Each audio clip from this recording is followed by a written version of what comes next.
বাবার বাড়িতে কেন কুরবানি ঈদ বিয়ের এত বছর পরও আমি আমার বাবার বাড়িতে কুরবানি ঈদ করতে পারি। আমি নিশ্চয়ই অনেক খারাপ বউ, তাই শ্বশুর বাড়ি থেকেও জামাই থেকেও আমি আমার বাবার বাড়িতে ঈদ করি। মায়ের জন্য একটা মিডিয়াম সাইজের পাতিল কিনলাম। এই পার্সেলটা আমি ব্রাহ্মণবাড়িয়া এসে রিসিভ করেছি, কারণ আমার কাছে মনে হয়েছিল ঢাকায় থাকলে আমি রিসিভ করতে পারবো না, টাইমে মিলবে না। তাই এটা ছিল সুন্দর একটা মিনি ব্যাগ, না আমি আমার ঈদের ড্রেসের সাথে মিলিয়ে নিয়ে। এটাতে অনেক বেশি স্ক্র্যাচ ছিল, যেটা দেখে আমার অনেক মন খারাপ হয়ে গিয়েছে। আমার বাবার বাসায় ঈদ করি, আমার শ্বশুর বাড়ির মানুষের কোনো প্রবলেম নাই, কিন্তু আমার ফেসবুক বাসীর খুবই প্রবলেম। বাড়ি আমি কোরবানিদের সময় সেম কথাগুলাই বলি, কিন্তু তারপরও আপনারা আমাকে বারবারই জিজ্ঞেস করেন যে আমি কেন বাবার বাড়িতে ঈদ করি, কেন শ্বশুর বাড়িতে ঈদ করি। কোরবানি ঈদে কিন্তু ঘরের বউদের, মায়েদের, মেয়েদের সবারই অনেক কাজ থাকে। অনেক বাসাতেই কোনো কাজ থাকে। আর যাদের ফ্যামিলি মেম্বার বেশি তারা দেখা যায় হাতে হাতে কাজ করে। যেমন আমার শ্বশুর বাড়িতে আলহামদুলিল্লাহ ফ্যামিলি মেম্বার বেশি হওয়ার কারণে কিন্তু সবাই মিলে ঝিলে কাজ করে ফেলে। যেমন আমার জামাই, দেবর, ভাসুর সবাই মিলে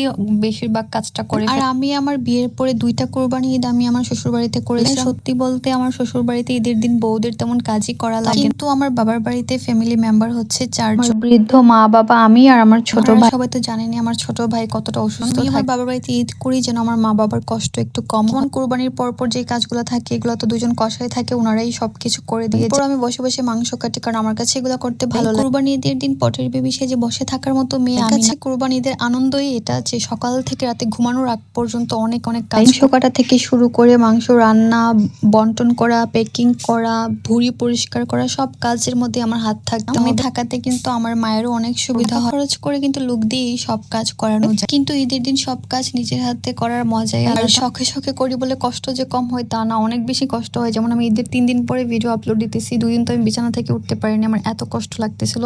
আজকে আমি শ্বশুর বাড়িতে আসছি, এখন বসে বসে ভিডিও এডিট করতেছি, কারণ আমার শ্বশুর বাড়িতে তেমন কাজ থাকে না। মেম্বার বেশি হতে দেখা যায় সবাই মিলে ঝিলে কাজ করে। বাসার ভুঁড়ি কিন্তু আমিই পরিষ্কার করি। ভুঁড়ি খেতে যেমন মজা, পরিষ্কার করা কিন্তু তার থেকেও 10 গুণ বেশি কষ্টের, কিন্তু তারপরও আমি করি, কারণ অন্য কাউকে দিয়ে করালে সে আবার ভুঁড়ির ভাগ চাই। আমি আসলে ভুঁড়ির ভাগ কাউকে দিতে পারি না। আমি নিজেই ভুঁড়ি অনেক বেশি পছন্দ। নিজে করলে মনে হয় যে মনের মতো করে পরিষ্কার করতে পারি। পরিষ্কার করার আগে আমি খাবার দাবার খেয়ে নিই, না হয় আমি খেতে পারি না।